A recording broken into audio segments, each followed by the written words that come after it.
That's like my third motherfucking take of this shit. All right, so we doing this shit again. We're doing UFC 302 reviews. Now we're actually on YouTube instead of TikTok because motherfuckers have short attention spans on TikTok, and some motherfuckers will like what I'm doing on YouTube more because it's actually a fucking video.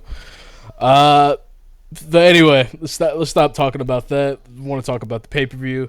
Last Saturday, Islam Makhachev was able to beat Dustin Poirier via Darce choke in the fifth round to retain his lightweight championship for his third title defense. Fourth, I think third. It was a really good win. Really good win by Islam Makhachev. Think he's the best fighter in the world right now, obviously. Really sucked that Dustin lost. I was like fucking heartbroken.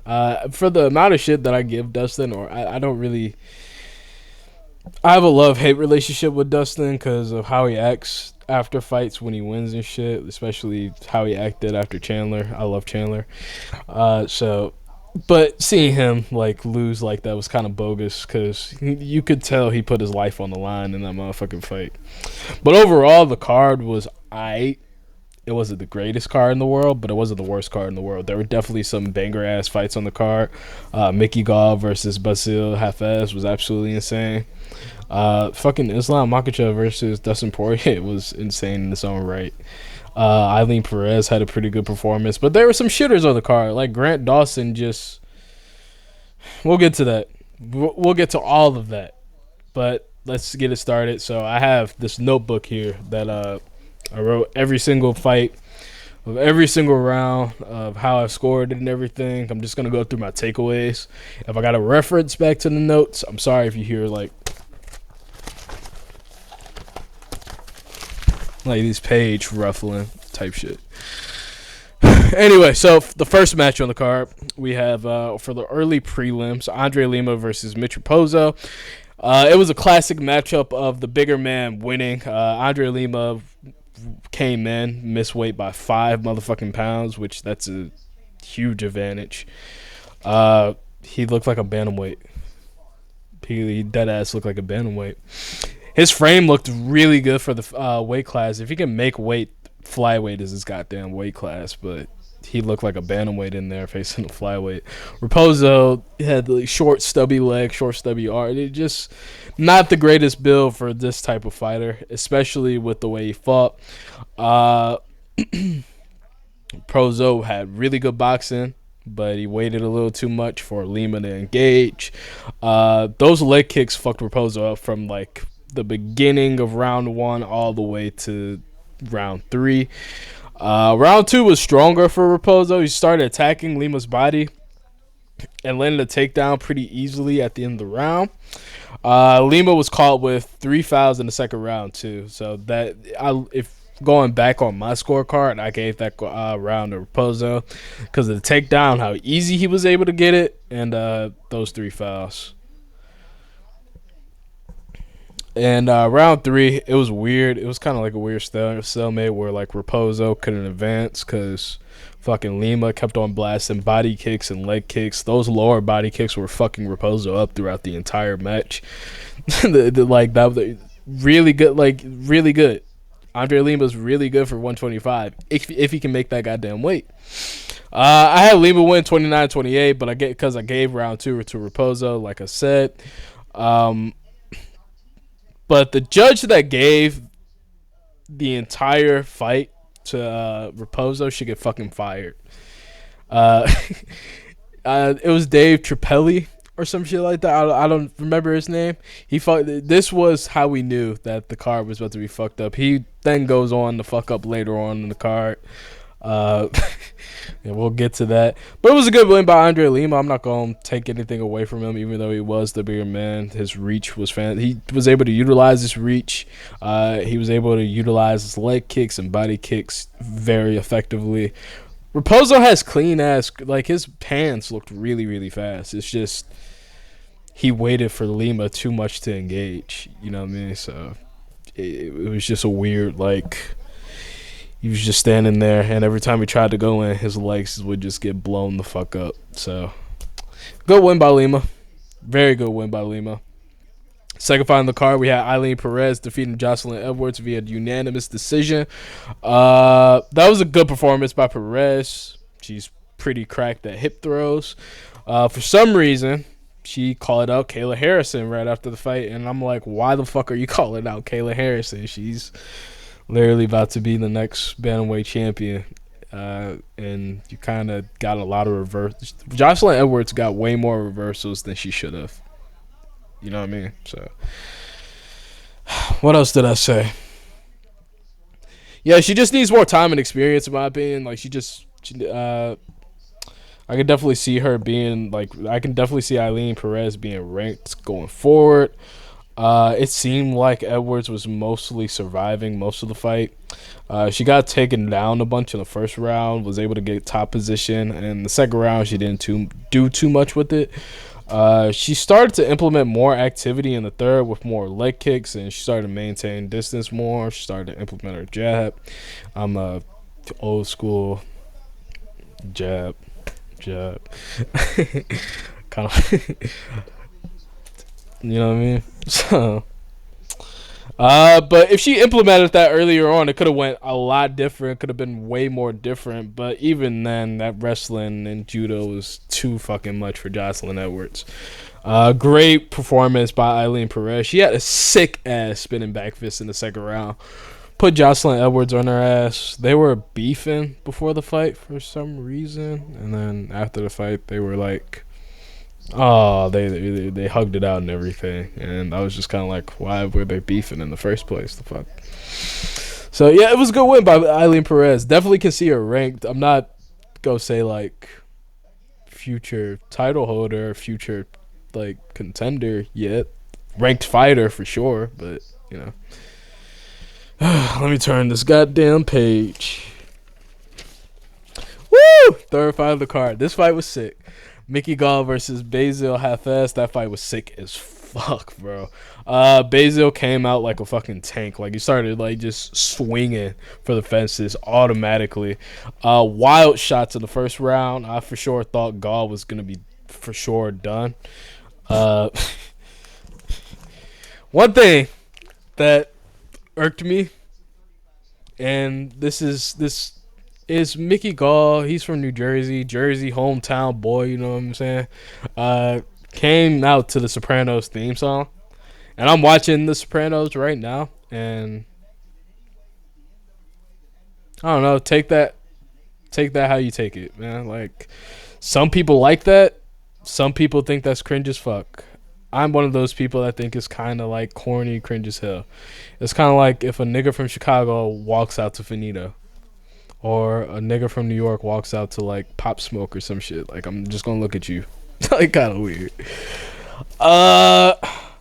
Yeah, no, I thought Gall was done in the first round. Round two was anybody's ball game. Hafez landed bigger shots. Like, he landed bigger like power shots. Like, he was swinging for the fucking fences. It was insane.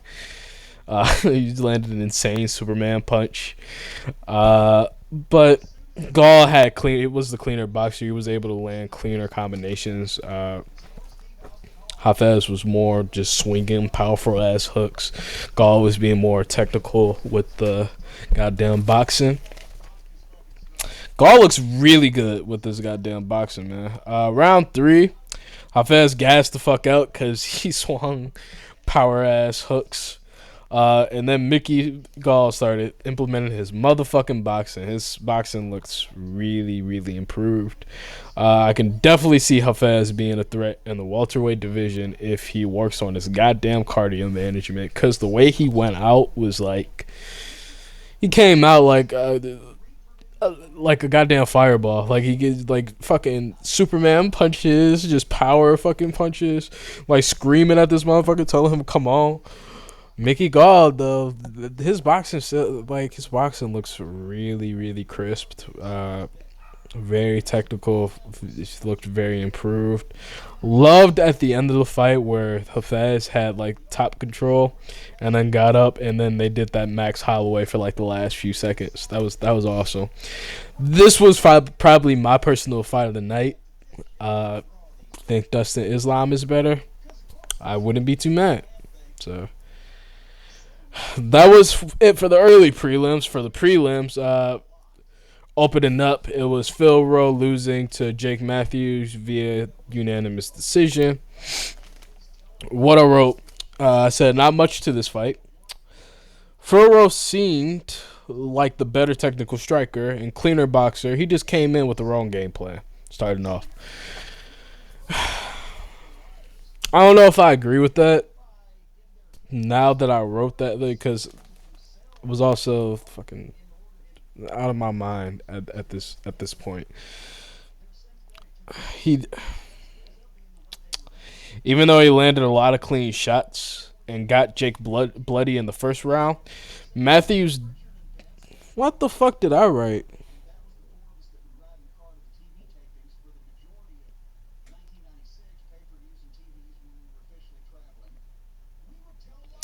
Ah, that's what I wrote. So yeah, even though Phil Rowe landed a lot more cleaner shots in the first round, I gave the first round to Matthews, due to him being more active, him pressuring from the off, like he was took the center of the cage fucking immediately, and yeah, okay, I gave him that round, and then like during those exchanges when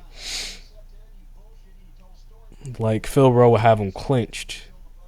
That's when Jake Matthews would start working the body, and then he started working the head. That's when the most of those shots started getting in, and that's you're gonna start to see what I'm saying. Jake Matthews started to implement his dirty boxing.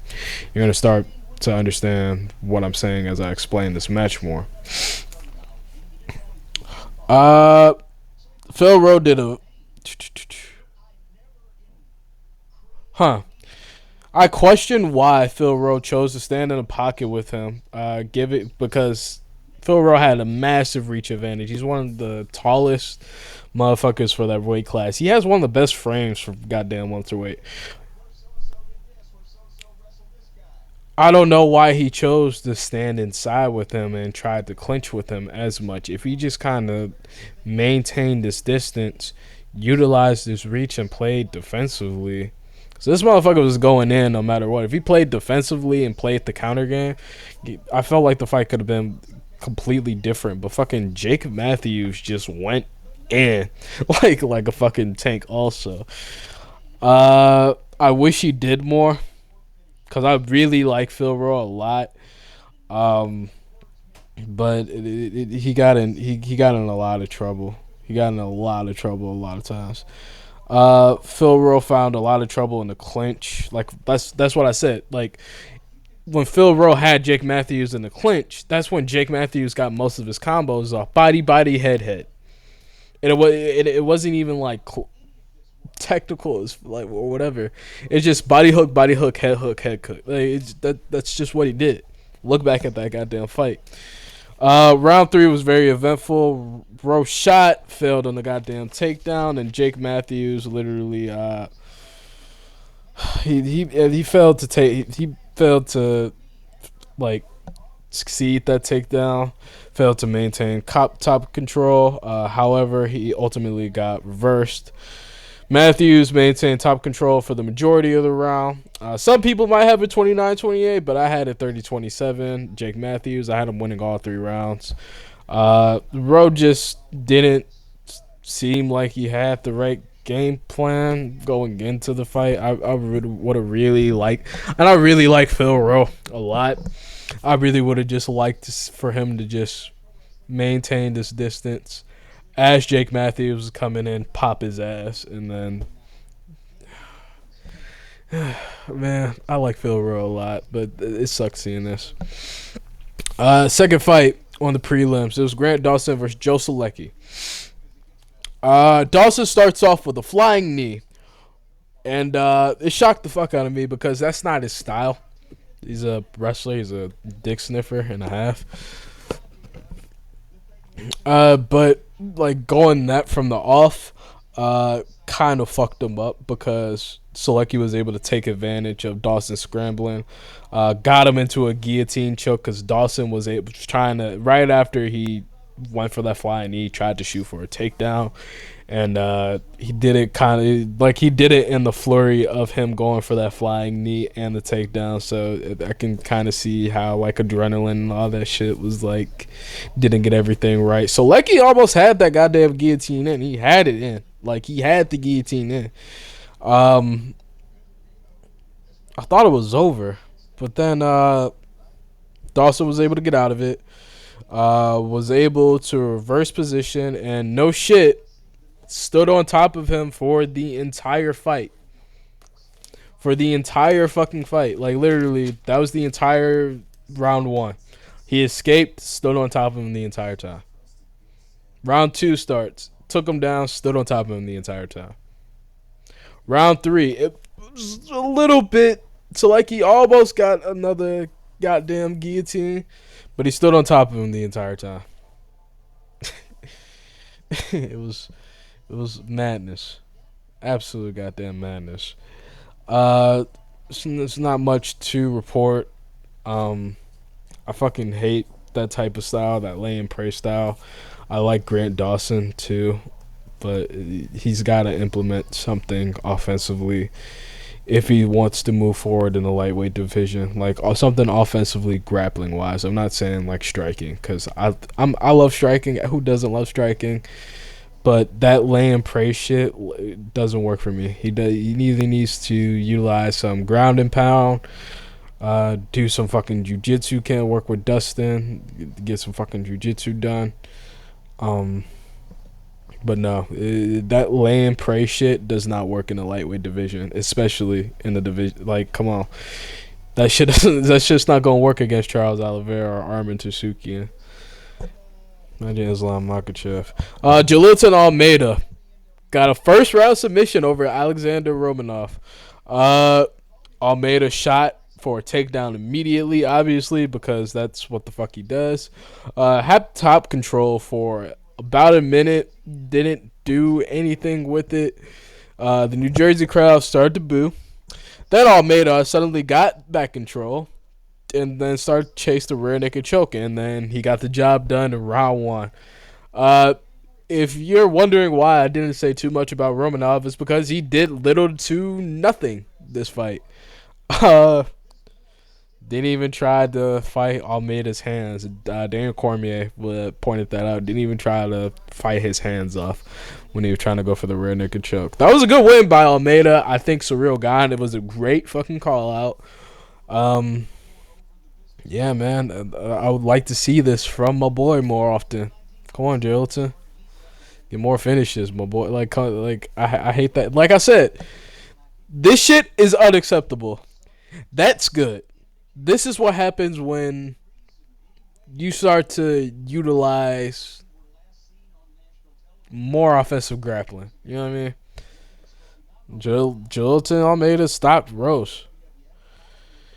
And then for the last fight for the prelims, Cesar Almeida versus Roman Kopylov. There's not too much to report. It was just a classic kickboxer meets MMA. You know what I mean? Almeida got taken down with ease in this fight against a fighter who is predominantly a striker. Grappling defense needs to improve for Almeida if he wants to move forward, but he's 36 fucking years old, so I don't know how much you can improve with that. I would like Roman Kopylov to obtain some goddamn offensive grappling or some ground and pound if he's going to do that shit. I know he's not He's not a grappler. He's primarily a striker. But goddamn, that was terrible. That was Grant Dawson's was bad. This was terrible. Like, he literally took him down and just laid on top of him and just waited for the round. And Herb Dean was like, "What the fuck? Come on!" Like this. I was just watching this. I was like, "Oh my god!" Like, Jesus Christ.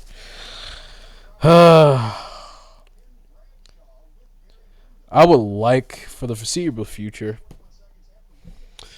I would like for the UFC to open up a little bit more with the ground rules, the ground striking. Like, I don't know about knees to the ground of the opponent. I don't know about stomps, and I don't know about soccer kicks. Like 6 to 12, that's fine. Cause what difference does it make? You know what I mean? I guess this can generate more force, but I feel like that generates more force. You know what I mean?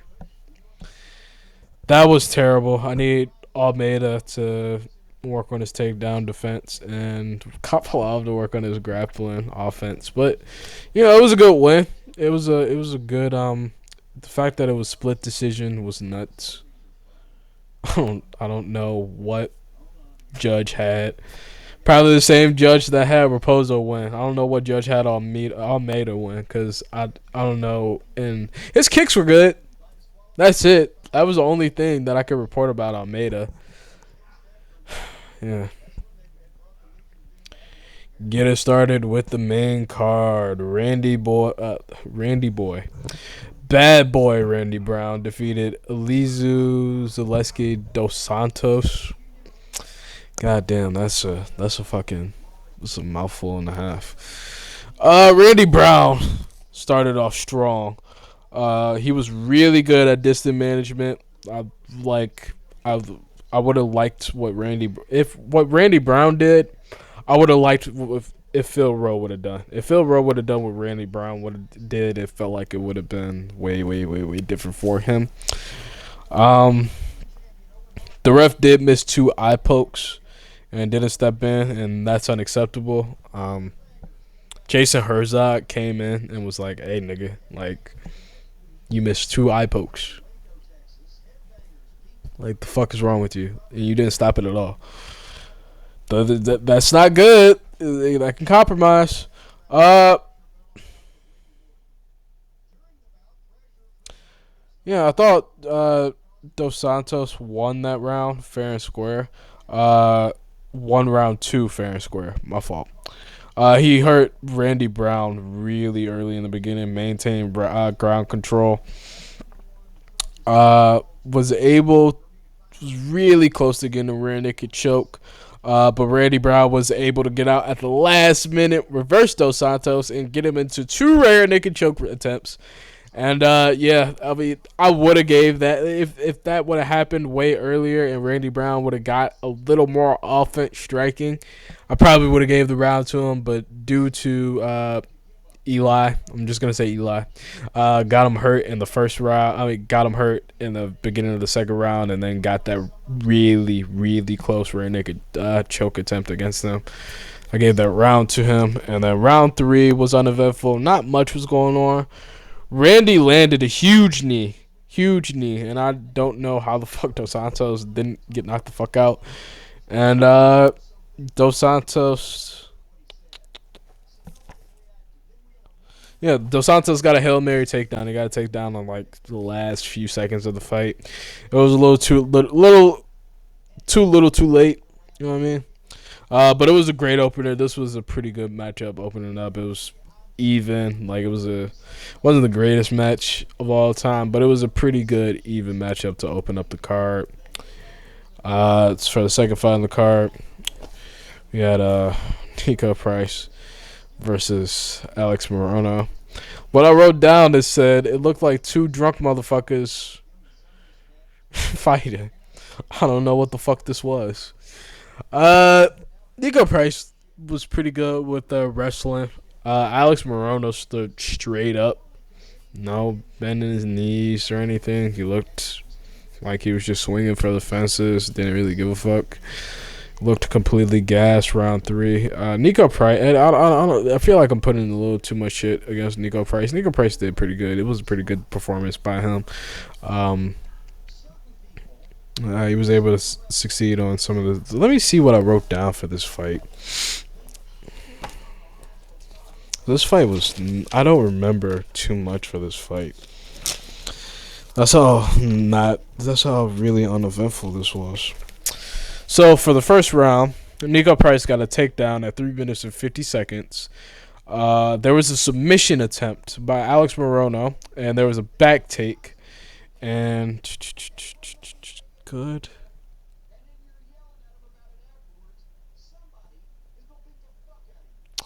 I don't know what the fuck I wrote. I need to improve my handwriting. And then Nico Price was able to escape that submission, and then he was able to get a reversal. In the second round, Nico Price had a really good right hand at 3 minutes and 15 seconds, a takedown at 2 minutes and 47 seconds. And he clipped Alex at 2 minutes and 50 seconds. I put a question mark by there because he did clip Alex. I missed it, though. He had a great ground and pound. Alex Morono had a armbar and guillotine attempt. He had another guillotine attempt, but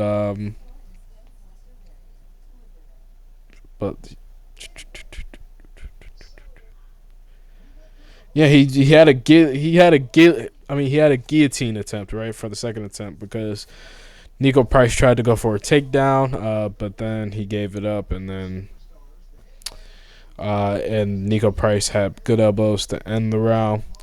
For round 3, I put down Nico Price had clean combos, and Alex Morono looked very tired. That's all I have to report for that fight. I didn't really. I watched that fight. I don't want to say I didn't watch that fight, but there wasn't too much to report. Kevin Holland, for the third fight on the card, we had Kevin Holland breaking Michael Alajacek's fucking arm. I hate seeing that. Like, just tap, bro. Tap, just tap, just tap. Like, I was like, God damn, don't do it, don't do it, don't do it, don't do it. Ah, fuck. My sister saw it, and she was like, yeah, sometimes it's just a little too much. I was like, what did you see? She was like, someone's arm got snapped. I was like, yep, I know exactly what you're talking about. Michelle came in blazing and swinging. Wild ass overhand. Hit fucking Kevin Holland early, set his ass down. But Holland was able to quickly reverse it. And fucking Michael came down. However you say his goddamn name. Came down with the ground and pound right after he landed the overhand on Kevin Holland. Kevin Holland was able to reverse the ground and pound into the arm bar. And yeah, man, just his arm goddamn snapped. Didn't tap. He did not tap at all. I love the fucking what Kevin Holland said at the end. 185 pounds, 170 pounds, doesn't fucking matter. Keep Kev around. Hey, man, like, I would love to see you face somebody. Like, what's a good fight for Kevin Holland next? I would love to see him ranked, man. Like, he's a solid, great performer. Funny ass dude, funny ass personality. Fights are always entertaining. I sound like fucking Dana White, but you know, I like Kevin Holland a lot. I feel bad for this dude though. God damn, like, we gonna need some type of update on recovery time for his arm. For the co-main event, we had Sean Strickland defeating Paulo Costa by split decision, which is fucking bullshit. The judge that gave the fight to Paulo Costa is on drugs. Should never judge again. God damn, I think my scorecards were better than the fucking judge that was scoring everything. Needs to be investigated immediately. First thing that I wrote was, what fucking judge had it 49-46 Costa? From the off, Strickland implemented his game. Immediately, constant pressure. Walk Costa the fuck down. Constant teeps. Like, it looked like he was goddamn, like, like a marching band, or like what the fuck is that? It looked like he was line dancing, like Sean Strickland, with the amount of teeps he was throwing at Costa. Costa was trying his best to attack with the low kicks and attack with the body kicks. Looked like it kind of fucked Sean Strickland up in the first round. But he was just walking him down for 5 rounds, and there was not much Costa could do. He was attacking with like I said, those teeps, attacking with those the entire time. If you ever felt a teep kick, it's really breathtaking. Those constantly, and you're walking for it's constantly. and then he keeps on walking, popping his jab, getting knocked in the motherfucking stomach. Costa did good with his body kicks and leg kicks. It's just he was just getting walked down the entire time, and there was literally nothing from the first bell to the last bell. Fucking Sean Strickland walked him down, and then you could literally see the progression of Paulo Costa from each round. From round one, he looked way different from round two. From round three, he looked way more fatigued than he did round two. Round four, he looked way fucking more tired, and so on and so forth. Costa did really good. Like I said, leg kicks were good. He bruised Strickland's legs. I wouldn't doubt that Strickland's probably icing his calves right now. Really like this fight. There were fans booing at this shit, but I was like, that's how fucking Strickland fights. He walks people the fuck down, man. Like that's how he's one of the best boxers in the UFC. You know. I really would have liked to see if they would have flipped these matches. I really would have rather seen Paulo Costa versus Khamzat Chimaev and Sean Strickland versus Robert Whittaker. Hey, man. I might have just... come on. Like, those fights are really... those fights made more sense to me, too. Because... with Strickland, Whittaker, right? They both lost to DDP. They could both fight for the number one contender, and they're both getting their revenge. Or if DDP is going to face Izzy in 305, which is probably going to happen, let's say Izzy wins. And then you have the number one contendership with Strickland and Whittaker. Whittaker can go in for the third time if he wins over Strickland. Or Strickland can go back in if he beats Whittaker. And then Khamzat, if he beats Paulo Costa, is just waiting. And that, I feel like that's enough.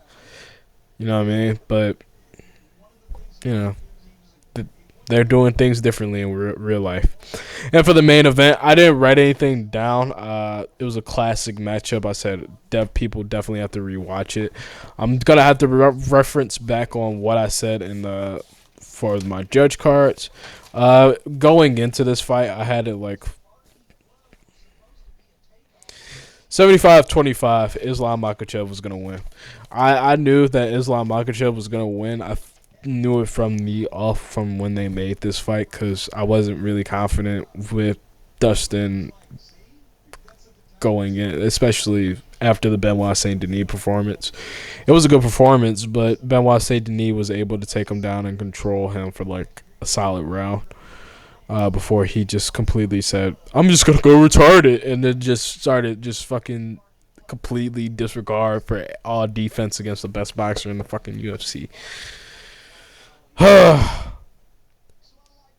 about to rescind that statement because Islam low-key outboxed Dustin, which was fucking nuts. That was like one of my biggest takeaways from the fight. I was like, why the fuck is Islam low-key outboxing Dustin, bro? Like, this is low-key. It was nuts. The takedown attempts were the first takedown was easy. I thought in the first round, I thought Islam Makhachev was going to finish Dustin Poirier in the first round. It seriously looked like it because of how easy he was able to take him down and the amount of control that he had. That was easy 10-9 by Islam Makhachev. It was very... Dustin Poirier did a really good job at trying to fight the rear.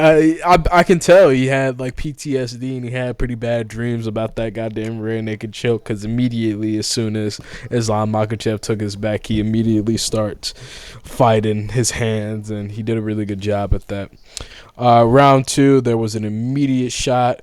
Dustin had pretty good takedown defense. He was able to reverse the clinch. I said with 2 minutes left, Islam Makhachev was winning the striking exchanges against Dustin Poirier. one of the negatives I put was I was like for Dustin Poirier, I was like he's got to strike more and he's got to open up a little more, because if he was kind of just popping up just one shot at a time. If he started pop and started to string more combinations together, I felt like that definitely would have fucked Islam up a little more earlier on. But I understood why he didn't do that. That's opening up more that opens up a threat of a takedown. So I understood why he didn't do that. Islam got a takedown at the end of the round. I had a 10-9 Islam. It could be either way because Dustin did a really good job defending takedowns. Round 3. Islam Makhachev had a really good fucking knee. Really good clinch knee. His clinch game was really fucking good. Every single time he was able to get Dustin, it was always a potential that he could get a knee and like a Muay Thai clinch knee, and he's fucking. I hate it because I hate Dagestani fans, but he's the best fighter in the world right now. Like I can't like, it's hard. It's hard to pick somebody else. You can say John Jones. Fucking Dana White can go on that fucking press conference, suck my man's dick, but let's not get it fucked up. We have the man, John Jones, right? Takes 3 years off, goes in, right? Had contract negotiations with Francis Ngannou for about 6 fucking months, just for the motherfucker to leave Ngannou. Then he goes. Faces Ciryl Gane, beats him within 3 minutes. This happened in March. Decides not to fight again until November against Stipe Miocic. Could have turned right around in July to face his ass because Stipe hasn't fought in fucking 3 years. So he really could have turned around and fought, but no, he wanted to wait until November. Separated his shoulder. Didn't want to vacate the title, which is fine. Then they have the interim title. They make an interim championship with Sergey Pavlovich and Tom Aspinall. Tom Aspinall wins the shit. Wins the interim championship. Just for John Jones to just be like, nah, I'm not going to face him. Defeats the whole fucking purpose of an interim championship.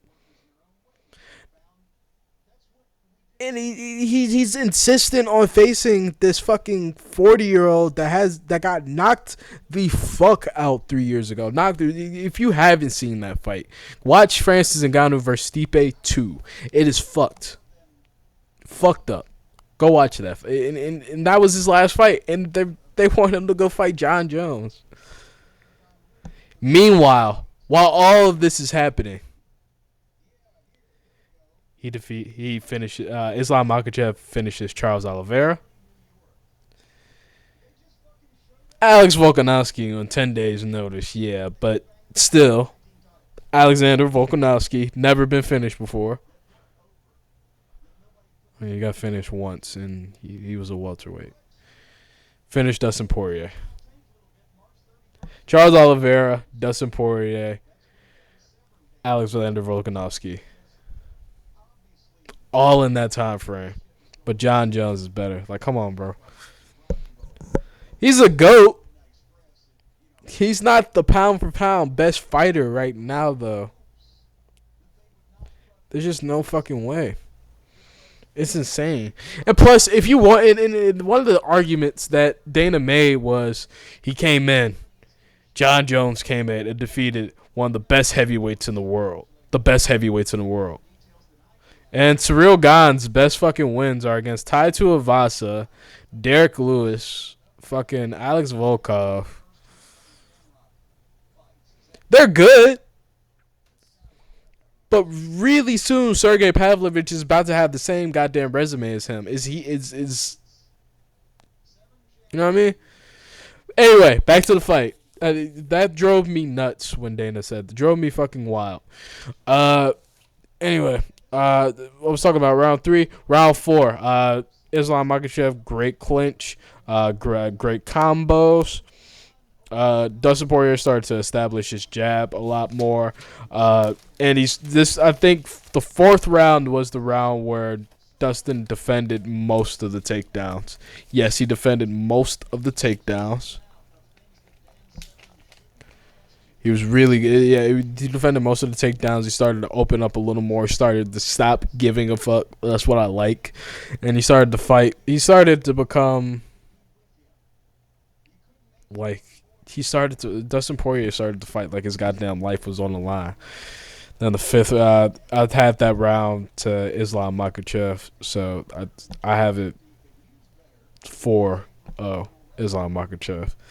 Some people had it 3-1. I can see if the round 4 could have went either way. I gave it to Islam Makhachev because he had cleaner exchanges and striking, and then he got the takedown, obviously. And then round 5, it was very good clinch. There was a takedown, and there was a takedown defended. Initially, Islam Makhachev, when he got that takedown, started to go for a guillotine attempt, and then he transitioned to the Darce. Was able to submit Dustin Poirier in the 5th round to retain his lightweight title. Great performance, great win. Like, yeah, pound for pound, best fighter in the world right now.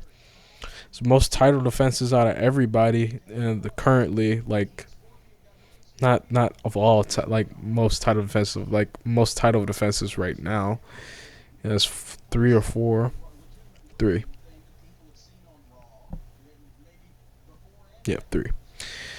And yeah, he's talking about Islam Makhachev talks about moving up to 170 to face Leon Edwards. I'm kind of moving with Dana White with this one. I kind of want him to face Arman Tsarukyan first, and then face Leon Edwards. If he can beat Arman Tsarukyan, I 1,000% think he can beat Leon Edwards. Like, it's kind of confirmed in my mind. Right now, I think he has a pretty good shot at beating Leon with how good his striking was against Dustin. That was fucking insane.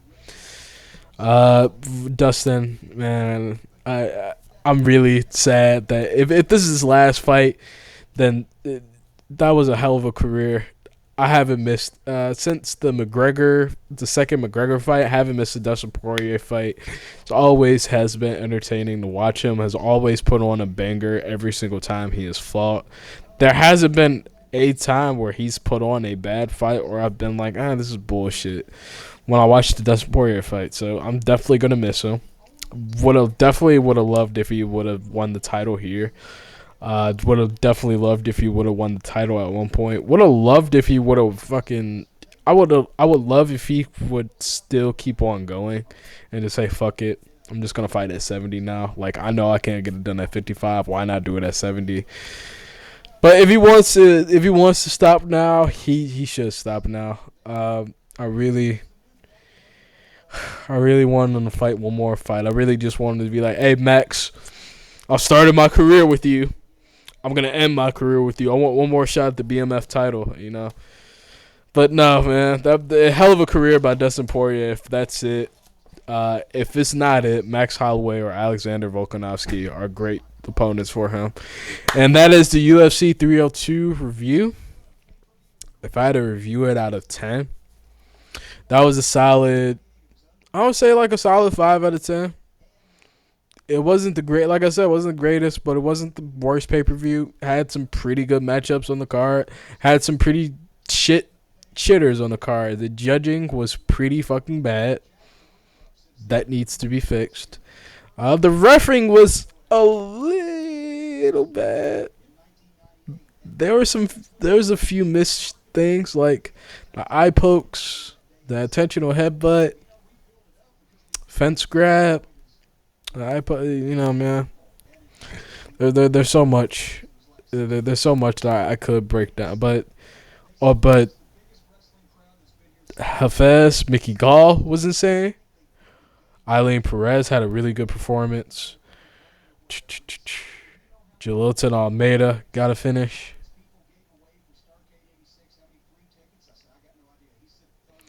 Randy Brown is very close to being ranked.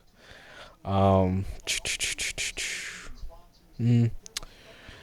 Holland gets another W. 170 pound, 185 pound. I don't give a fuck. Keith Kevin Brown. Strickland give that man a title shot. And yeah, Islam Makhachev, the best pound for pound fighter in the fucking world right now. I don't think there's anyone better. And yeah, there's the review. Like, share, subscribe. Next week, or I will be doing UFC 303 predictions pretty soon. And I will be doing a recap on the NFL seasons predictions and record predictions pretty soon, because I said I was going to do that. Haven't done it yet, but I'm going to get that done this week. But yeah, anyway, have a good night, and yeah.